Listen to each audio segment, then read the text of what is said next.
जय गुरु जी संगत जी। संगत जी, गुरु जी की डिवाइन कॉल सत्संग प्लेटफॉर्म में आप सभी गुरु परिवार का हार्दिक स्वागत है।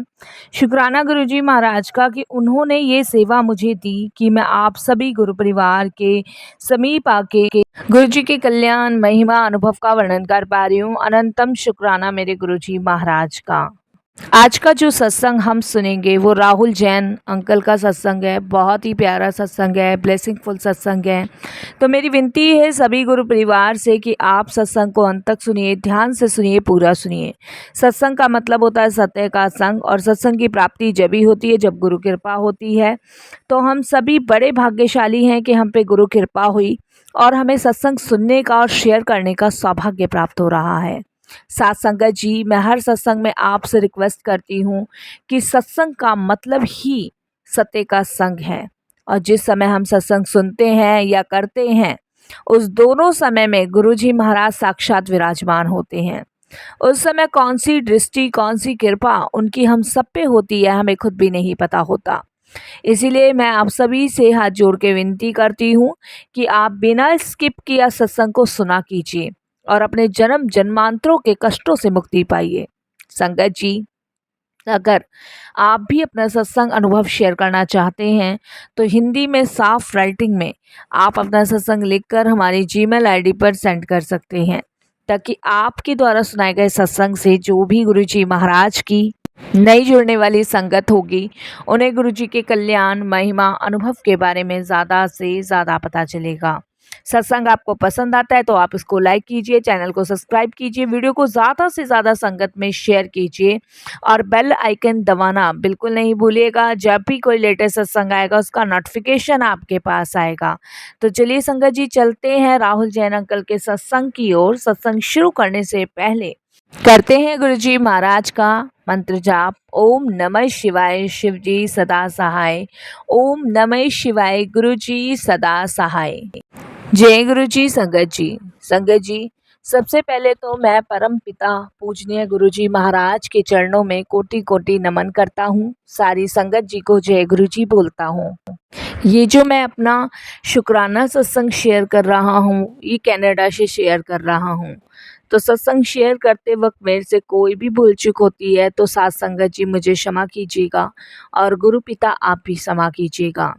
संगत जी, कनाडा में मैं अभी 2013 से शिफ्ट हुआ हूँ, और उससे पहले मैं इंडिया में ही रहता था। संगत जी, गुरुजी की कृपा से ही मैं कनाडा में यहाँ पे आया हूँ, और यहाँ मैं अपनी लाइफ़स्टाइल को बहुत अच्छे तरीके से जी रहा हूँ। ये भी गुरुजी की ही कृपा है, उनकी मेहर है।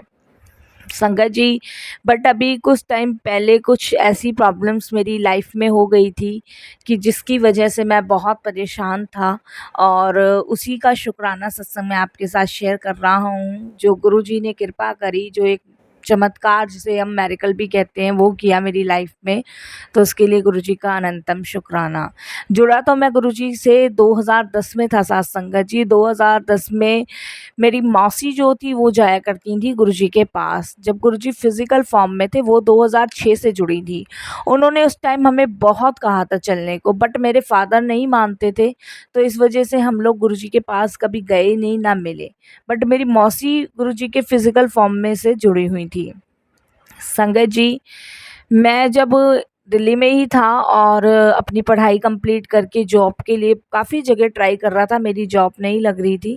तो संगत जी, मेरी मौसी ने मुझे बोला कि अगर तुझे जॉब ढूँढनी है, तूने इतनी मेहनत कर ली, इतना स्ट्रगल कर लिया, क्योंकि संगत जी कुछ भी नहीं समाधान निकल रहा था, बहुत परेशान था। तब मेरी मौसी ने मुझे गुरुजी के बारे में कहा कि तेरे फैमिली में तेरे मम्मी-पापा तो मानने से रहे, लेकिन तू तो मेरी बात मान, लाइफ में गुरु का होना बहुत ज़रूरी है। तो मैंने कहा मौसी, आपने पहले भी गुरुजी के बारे में बताया था, पर मम्मी-पापा विश्वास नहीं करते हैं, तो मुझे लगता है कि क्या करेंगे गुरु-वुरु। तब उन्होंने कहा कि बेटा ऐसा नहीं है, ज़रूरी थोड़ी ना है कि जो नहीं मानता है और जो मानता है उन दोनों में फ़र्क मैं बताती हूँ। उन्होंने मुझे बताया कि जो गुरुजी को नहीं मानता है उसमें भी गुरुजी की मर्ज़ी होती है, क्योंकि वो गुरुजी तक पहुँच नहीं पाएँगे, क्योंकि गुरुजी उन्हें जोड़ना नहीं चाहते हैं। और जो गुरुजी से जुड़ जाते हैं उसमें गुरुजी की इच्छा होती है, गुरुजी की मर्ज़ी होती है।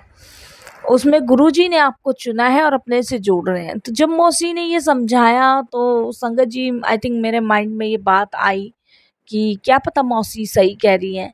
और मौसी के कहने से मैं फ़र्स्ट टाइम गुरुजी के दरबार गया।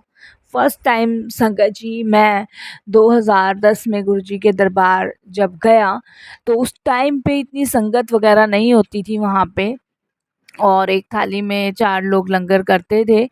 संगत जी वहाँ का अब तो ख़ैर बहुत सारी चीज़ें गुरुजी के दरबार में, मंदिर में बहुत चीज़ें बदल गई हैं, लेकिन उस टाइम पे जो रूल्स थे गुरुजी के वही फ़ॉलो किए जाते थे। मैं ये नहीं कह रहा कि आज भी वही रूल्स फ़ॉलो किए जाते हैं, बट आज थोड़ी चीज़ें चेंजेस हो गई हैं क्योंकि संगतों का बहुत ज़्यादा तादाद में बढ़ना, और लंगर को संगत जी या तो आप वहीं बैठ के खाओ, नहीं तो फिर आप घर भी ले जा सकते हो। लेकिन वहाँ ऐसा नहीं था उस टाइम पे, लंगर आपको बैठ के खाना ही खाना है वहाँ, और एक थाली में 4 जने।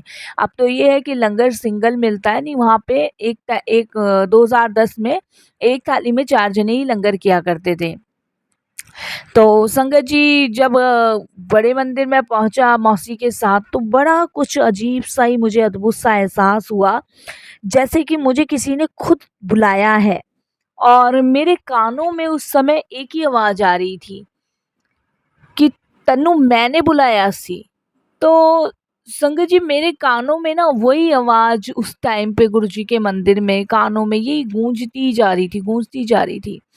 और मैं इस चीज़ को ना मतलब किसी को बयाँ नहीं कर पा रहा था। मेरे साथ मेरी मौसी थी, मौसी का बेटा था। मैं किसी को बयाँ नहीं कर पा रहा था कि मुझे कैसी फ़ीलिंग हो रही है, कैसी मुझे आवाज़ें मेरे कानों में आ रही हैं। मैं कुछ बयाँ नहीं कर पा रहा था। बस मैंने अपने मौसी के बेटे से यही पूछा कि तुझे भी कुछ आवाज़ें आ रही हैं? वो कहता नहीं मुझे तो कुछ आवाज़ें नहीं आ रही। तो यानी कि गुरुजी मुझे यही बताना चाह रहे थे कि तुझे मैंने जोड़ा है, तो और तुझे मैंने चुना है अपनी संगत के रूप में। तो इसके लिए तो मैं पहले गुरुजी का बहुत-बहुत शुकराना करूँगा कि गुरुजी ने मेरी पूरी फैमिली में मुझे जोड़ा।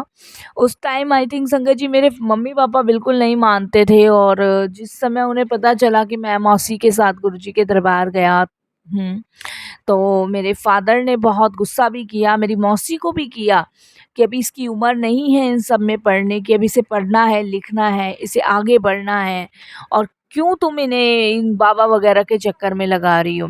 बट वो कहते हैं ना, कभी-कभी हमें ये लगता है कि मतलब जैसे मतलब कोई हमें सही रास्ता भी दिखा रहा है तो वो गलत ही लगता है। तो पेरेंट्स, हर पेरेंट्स होते हैं, उनको लगता है कि बच्चा पढ़े-लिखे लाइफ में बहुत कुछ करना है। अभी इन्हें इन साधु संत बाबाओं के चक्कर में नहीं पड़ना है। बट संगत जी वो मेरे फादर को लग रहा था। ख़ैर संगत जी मैं मम्मी-पापा से छुप-छुप के गुरुजी के दरबार जाने लगा, मैं आपको बताऊँ, क्योंकि बहुत डाँट उस दिन मुझे पड़ी थी, बहुत झगड़ा घर में हुआ था मौसी के साथ भी पापा का। तो उसके बाद संगत जी मैं छुप-छुप के गुरुजी के दरबार जाया करता था, तो मौसी ने मुझे एक पॉकेट स्वरूप दिया। उस समय संगत जी इतनी ब्लेसिंग्स नहीं बँटा करती थी, अब तो बहुत हर जगह ब्लेसिंग्स हैं। तो मुझे एक पॉकेट स्वरूप दिया जिसे संगत जी मैं अपनी बुक में रखता था। और जब मैं बुक में रखता था तो जब भी मैं बुक का पेज खोलता था तो उस बुक के पेज में इतनी फ्रेगनेंस होती थी मेरे, कि मैं आपको बता नहीं सकता, कि मानो कि गुरुजी जो है ना मेरे को ये बता रहे हैं कि मैं तेरे पास ही हूँ, तू चिंता मत कर। तो रास्ता गुरुजी बना दिया करते थे अपने दरबार बुलाने का, कि संगत जी क्योंकि ऐसा होता था कि डेली बाय रूटीन पापा को मम्मी को देनी पड़ती थी। मेरे मदर फादर बहुत ज़्यादा स्ट्रिक्ट थे, बहुत ज़्यादा स्ट्रिक्ट, और अपने बच्चों के लिए नहीं, ऐसा नहीं था कि प्यार नहीं करते थे, प्यार भी बहुत ज़्यादा था। बट स्ट्रिक्ट इसलिए थे कि मतलब बच्चे को एक स्ट्रिक्ट बने में अगर पेरेंट्स पालते हैं तो वो एक अच्छा मार्ग चुनता है, एक अच्छी लाइफ चुनता है। तो वही कुछ ऐसा मेरे घर में सिस्टम था। तो मैं मम्मी-पापा को बिना बताए गुरुजी के दरबार जाया करता था। बुक में मैंने अपने पॉकेट स्वरूप रखा था, आज भी मुझे याद है। उसमें से बहुत फ्रेग्रेंस आया करती थी। फिर संगत जी टाइम ऐसे ही बढ़ता गया, टाइम ऐसे ही बढ़ता गया, और मैंने उस समय बहुत स्ट्रगल किया यहाँ लाइफ में, दिल्ली में जॉब ढूँढी, नहीं मिली, कहीं भी जॉब नहीं मिली। और मैं संगत जी काफ़ी जगह ट्राई कर रहा था। फिर मैं संगत जी एक कॉल सेंटर में भी लगा, और वहाँ पे संगत जी मेरी सैलरी करीबन 12,000 के आसपास थी। और 12,000 आसपास थी, मतलब 12,000 से 300-400 रुपये ऊपर ही मिलती थी, लेकिन समथिंग अराउंड 12,000 मान के चलो। तो संगत जी कॉल सेंटर में मैं काम करता था और उसमें करते-करते मुझे 6th मंथ हो गए थे। तो मेरे फ़ादर इस चीज़ को भी लेके बहुत गुस्सा करा करते थे कि इतना पढ़ाया है, लिखाया है और कॉल सेंटर में इतने से पैसों की नौकरी कर रहे हो, ये वो। बहुत मन कभी-कभी बहुत सैड हो जाता था कि बात तो सही है, मेहनत भी बहुत की है पढ़ाई के लिए। पेरेंट्स ने ऐसे-ऐसे मतलब पैसे इधर से लेके उधर से लेके मुझे इतना पढ़ाया है और कॉल सेंटर की नौकरी यार अच्छा नहीं लगता है, पर चलो फिर भी मैं यही सोचता था चलो कुछ तो आ रहा है ना करने से, आगे सब भगवान पे छोड़ते हैं। और गुरुजी के पास संगत जी मैं जाता था, छुप-छुप के जाता था और किसी को घर में नहीं पता था। तो संगत जी एक दिन क्या होता है कि कॉल सेंटर से मुझे जो है फ़ोन आता है और वो मुझे कहते हैं कि आपको जो है ना 1 हफ़्ते के लिए दूसरी जगह भेजा जा रहा है और वहाँ पे जो है ना आपको 1 हफ़्ते के लिए जॉइन करना है, वापस से फिर हम आपको बुला लेंगे। तो संगत जी मतलब मैं बड़ा हैरान, मैंने कहा भई अब एक मतलब यहाँ तो मेरा किराया इतना नहीं लगता है, लेकिन अगर मैं आप खुद सोचो संगत जी मतलब दिल्ली में कनॉट प्लेस और कनॉट प्लेस से लेके और संगत जी आपका कुरुक्षेत्र मतलब बहुत दूर हो जाता। तो संगत जी मैं बड़ा हैरान, मैंने कहा अब इतना तो बहुत ज़्यादा तो किराया ही लग जाएगा, इतना तो कुछ पढ़ने का ही नहीं है। तो मैंने मम्मी-पापा को नहीं बताया संगत जी और मैंने क्या काम किया, मैंने सिर्फ़ उस पेज को खोला जिसमें गुरुजी थे, मैं रखता था बुक में और मैंने कहा कि गुरुजी मेरी आदत थी संगत जी, एक चीज़ मैं आपके साथ शेयर करूँ, मौसी ने मुझे बताया था कि कहीं जाओ तो गुरुजी को बोल के जाओ। तो वही आदत थी संगत जी, मैंने बुक खोली और बुक खोलते ही गुरुजी को कहा कि गुरुजी आज जो है ना कनॉट प्लेस नहीं चलना, आज चलना है कुरुक्षेत्र। तो संगत जी ये बोल के बुक रखी और मदर को मैंने झूठ बोला कि आज मैं थोड़ा-सा लेट हो जाऊँगा और आज काम ज़्यादा है तो शाम को जो है थोड़ा-सा लेट हो जाऊँगा क्योंकि संगत जी क्योंकि कनॉट प्लेस से और कुरुक्षेत्र दूर है, तो मैंने पेरेंट्स को पहले ही बोल दिया था कि आज काम ज़्यादा लेट हो जाऊँगा। तो संगत जी मैं कुरुक्षेत्र पहुँचा और उसके लिए मैं घर से सुबह 6 बजे निकल गया था और संगत जी मैं करीबन पहुँच गया था 10 के आस-पास। तो इतना टाइम मुझे वहाँ लग गया था क्योंकि ढूँढने में, पूछने में वहाँ पहुँचा। वहाँ पे पहुँचने के बाद संगत जी वहाँ जिस कॉल सेंटर में मुझे जाना था, उसी कॉल सेंटर में मैं गया। तो उस कॉल सेंटर के अंदर रिसेप्शन के बाहर मैंने वहाँ पे गुरुजी का स्वरूप देखा। तो मैंने गुरुजी का स्वरूप देखा और मैंने रिसेप्शन पे पूछा कि ये, तो उन्होंने बताया कि ये जो कॉल सेंटर है उनके मालिक जो हैं गुरुजी को मानते हैं। तो संगत जी कहीं न कहीं तो मुझे बड़ी खुशी सी हुई कि देखो गुरुजी यहाँ भी ब्लेस करने आ गए। तो उसके बाद संगत जी मैं अंदर गया, मैंने वहाँ अपना इंट्रोडक्शन कराया। तो संगत जी जब उन्होंने मुझे बोला कि आपको ना फ़ॉरेन कंट्री में यानी कि कनाडा आपको कॉल करनी है और अपने प्रोडक्ट्स के बारे में बताना है। तो देखिए संगत जी यहाँ से गुरुजी ने मेरे करियर की शुरुआत करी और यहाँ से गुरुजी महाराज ने मेरा जीवन बदल दिया। फर्स्ट डे संगत जी मुझे लिस्ट दी गई 500 लोगों की और 500 लोगों की जब मुझे लिस्ट दी गई तो मैंने संगत जी कॉल करना शुरू किया और जब कॉल करना शुरू किया तो संगत जी पहली जो कॉल लगी उनको मैंने प्रोडक्ट बताए तो उन्हें कुछ समझ नहीं आया, उन्होंने रख दिया। संगत जी करते करते मैंने 6 कॉल करी, 7वीं कॉल मेरी एक ऐसी जगह लगी जो कि संगत जी जिनको बहुत नीड थी मतलब जॉब के लिए एक बंदे की। तो जब मैंने उनसे बात करी, उनको सारा कुछ अपने प्रोडक्ट के बारे में समझाया, तो उन्होंने बोला कि आपकी स्पीच बहुत अच्छी है, क्या क्वालिफ़िकेशन है? मैंने सब कुछ उनको बताया। तो उन्होंने बोला कि मैं आपको एक ऑफ़र देना चाहती हूँ, अगर आप करना चाहो तो। कनाडा में आप जॉब करना चाहोगे? तो संगत जी मैं एकदम से हैरान। मैंने कहा मैम ऐसे मतलब कनाडा में आना पॉसिबल है? ऐसे पॉसिबल कैसे हो सकता है? तो उन्होंने कहा ठीक है, आप मुझे अपना कॉन्टैक्ट नंबर दो। संगत जी, मैंने उनको अपना कॉन्टैक्ट नंबर दिया, उन्होंने मुझे अपना कॉन्टैक्ट नंबर दिया और एक-दूसरे का फ़ोन चेंज किया हम लोगों ने नंबर। और उसके बाद संगत जी मैं करीबन रात को 11 बजे घर में घुसा। पूरी रात मैं यही सोचता रहा, मेरे मन में पूरे दिन संगत जी यही ख़्याल रहे, रात को भी यही ख़्याल रहे कि क्या काश मैं कनाडा जा पाऊँगा? क्या मैं जा सकता हूँ? मतलब यही सोचता रहा। होता है ना मन में, अगर आपको ये पता चल जाए कनाडा के बारे में, तो वही मेरे माइंड में रहा। और संगत जी फिर नेक्स्ट डे जब मुझे कॉल सेंटर जाना था, तो संगत जी मेरे को फ़ोन जब भी आ जाता है और वो मुझे बोलते हैं कि आप अपना रिज़्यूम सेंड कीजिए। उन्होंने मेल भेजा, मैंने रिज़्यूम सेंड किया, उन्होंने सब वेरीफ़ाई किया। और संगत जी आप यकीन नहीं मानोगे कि मेरे को उस दिन गुरुजी की कृपा से कनाडा जाने का मौका मिला। और संगत जी जब मैं कनाडा शिफ्ट हुआ, तो इसमें भी गुरुजी की ही कृपा थी। कैसे गुरुजी ने मुझे कनाडा पहुँचाया, जब मैंने अपने पेरेंट्स को ये सब चीज़ें बताई। और संगत जी मेरे को आज तक नहीं पता कि गुरुजी ने मुझे कैसे कनाडा शिफ्ट किया, कैसे कनाडा में मेरी जॉब लगाई और आज मैं वहीं जॉब कर रहा हूँ। बहुत अच्छे से जीवन मेरा कट रहा है। अब तो करीबन संगत जी 10-12 साल हो गए हैं गुरुजी की कृपा से।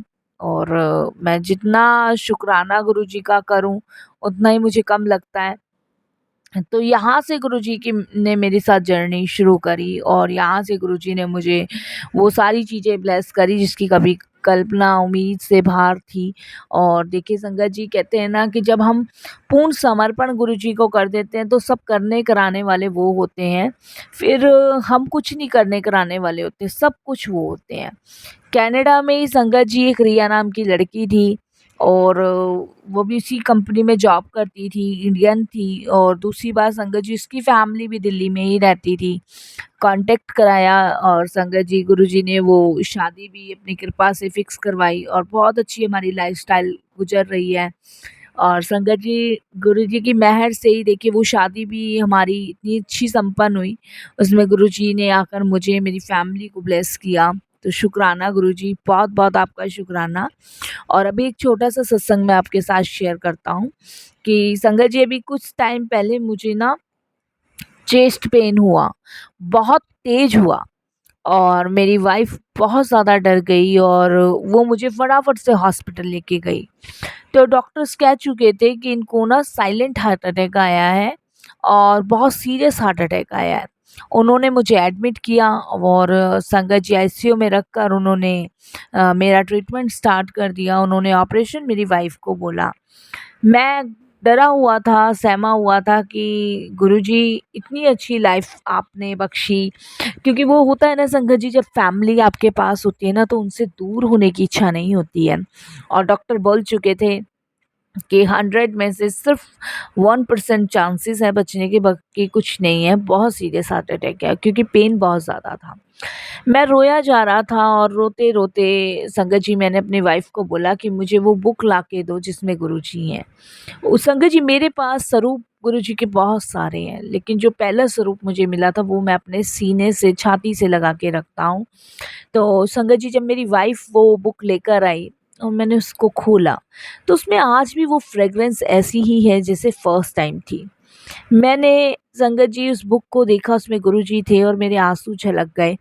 क्योंकि मन में मैं यही गुरुजी से बातें कर रहा था कि गुरुजी मेरा एक बेटा है संगत जी। और मैं गुरुजी को कहने लगा कि गुरुजी मैं अपनी फैमिली को अभी नहीं छोड़ना चाहता, अभी मैंने कुछ नहीं देखा है, मैं अपनी फैमिली को अभी नहीं छोड़ना चाहता। बस संगत जी मैंने इतना ही कहा था और आप बिलीव नहीं करोगे कि उसके बाद मुझे इतनी तेज़ गहरी नींद आई कि मैं सो गया। संगत जी जब मेरे को गहरी नींद आई तो मुझे ड्रीम में गुरुजी महाराज दिखे। वो मेरा पहला ड्रीम था और पहले ड्रीम में गुरुजी ने मुझे दर्शन दिए। जब मुझे ड्रीम में गुरुजी महाराज के दर्शन हुए तो दर्शन में गुरुजी ने मुझे दिखाया कि मैं गुरुजी की गोद में सर रख के सो रहा हूँ और गुरुजी महाराज मुझे हाथों से थपथपा के सुला रहे हैं। और उस दिन संगत जी आईसीयू में मैं इतनी गहरी नींद में था कि मानो मेरे शरीर से मेरी आत्मा अलग हो चुकी है। उसके बाद गुरुजी बड़े प्यार से मुझे उठाते हैं और बड़े प्यार से उठाकर मेरे सीने पे हाथ रखते हैं और उसके बाद गुरुजी बहुत थोड़ा सा मुस्कुराते हैं और उसके बाद संगत जी मुझे नहीं पता क्या हुआ क्या नहीं हुआ और मेरी आँख खुलती है। जब मेरी आँख खुलती है तो संगत जी ना मेरे सीने में दर्द था, ना मेरी छाती में दर्द था, मेरे को कुछ भी प्रॉब्लम नहीं थी। जबकि संगत जी इतनी सारी मशीनों में मैं था। संगत जी डॉक्टर फिर से चेकअप करते हैं। डॉक्टर कहते हैं कि ये बहुत बड़ा चमत्कार है, क्योंकि वो भी हैरान हो गए कि हार्ट अटैक इतना सीरियस था और ये कैसे ठीक हो गया। तो ये गुरुजी की कृपा है, ये गुरुजी की ब्लेसिंग्स हैं। और संगत जी जब रिपोर्ट कराई गई नॉर्मल, ईसीजी वगैरह सब कुछ नॉर्मल, एक्सरा नॉर्मल। शुक्राना गुरुजी, शुक्राना। आप सच में सबकी सुनते हो। ज़िंदगी को जीने का सबसे सरल, सबसे सही रास्ता सिर्फ़ गुरुजी के चरणों में है, जहाँ आपके ना जाने कितने कष्ट, कितने दुःख, कितने रोग दूर होते हैं।